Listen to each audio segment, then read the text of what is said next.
It does not matter what more I say or add to my testament, you and the others will not believe me, and perhaps it's better that way. The saint in me feels that my being behind these walls is a small price to pay. But the devil ever seeks freedom, does he not? Very well, Mr. Wells. I shall tell you what really happened that night. It was late April. The year was 2005, when the now late Mr. Edward Marquis agreed by letter to allow me to view that strange oddity that he'd secreted away from the rest of the world. He simply referred to it as the mask. In all of our long correspondence to one another,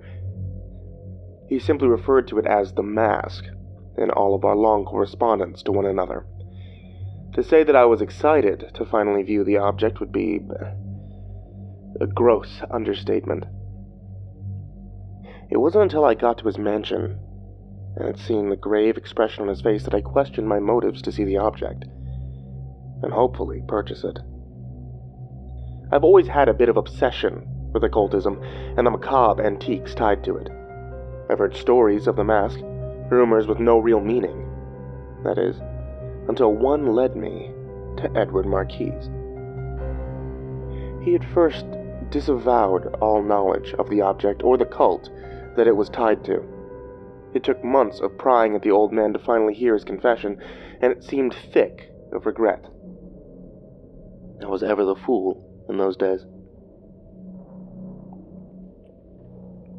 Edward met me at the door, stating that he called his staff away for the evening so that it would just be the two of us.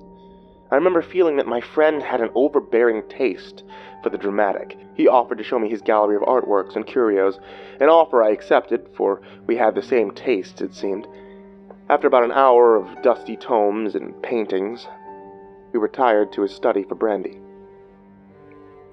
In this time I tried greatly not to ask about the mask or press my viewing of it, and my patience was waning thin.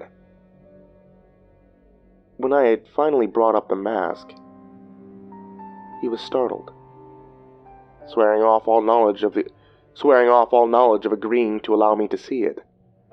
After several months of discourse about the danger that it possessed, warnings I now wish I had heeded, he took out a small chest from beneath his desk.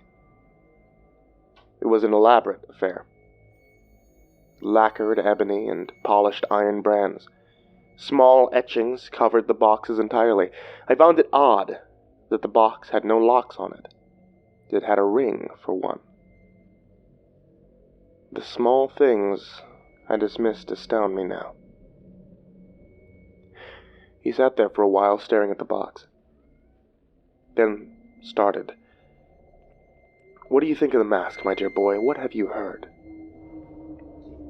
So I recanted the little snippets of lore that I was able to glean together in my years of study on the occult. He laughed at me. They believed there to be a fallen angel of sorrows that would save all mankind from sadness, grief, and despair. I pity their naivety. They also believed that there would be another entity, a demon of hatred, that would always battle with the angel. This mask was made as a vessel for these entities, in hope that they could pull them here, into our world. He placed the box upon the table before me and slid it towards me. Simply, he commanded, "Look and see," and I was compelled to obey. The lid seemed heavy, unnaturally so, as if it weighed several times more than it should have, but still, it slid open with wanting. Within the box was a parcel wrapped in linen. I glanced up to my host for confirmation that this is what I sought. He nodded and smiled. It was his first smile since I had arrived, and I thought I saw moisture build in his eyes. With nervous hands and almost giddy heart, I carefully, slowly unwrapped the linen. What was within was an object of horror and beauty. Simple yet complex in its simplicity. It was a mask, smooth with no real facial features save two eye holes. One side was pure white, the other was black. Beneath each eye was a line of the opposing color, as if it were weeping. And the white side had a black smile colored in, while the black side had a white frown. In essence, it resembled one of those comedy and tragedy theater masks, but it was so much more. It chilled me to the bone, and elicited a yelp of joy. I was so entranced by the mask, lulled into its beauty, I almost didn't hear Mr. Marquis weeping. I remember asking what was wrong, but my eyes didn't leave the mask until his reply was forced and choked with laughter. He made me do it, boy. I didn't want to, but he made me.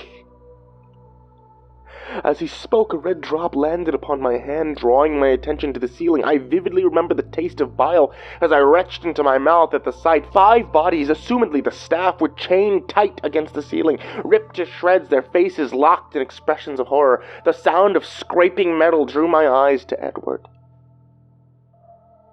His face, it was twisted, frozen in a snickering grin. Mouth wide, teeth black, he was crying. But his tears were black. He looked like the mask, or rather half of the mask, and he had a long knife in his hands, drying blood still on it. Isn't it lovely? They will never feel sorrow again. He began to laugh again, but his voice was different, as if he was someone else. So now about it, Nicholas. You want to smile for Ed? He asked, just before then lunging at me. I scrambled out of the way, for some reason grabbing the box. As he fell to the floor, I startled him and began bashing him with it.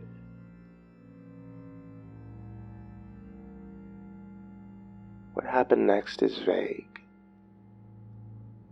and I can just barely remember that I was laughing.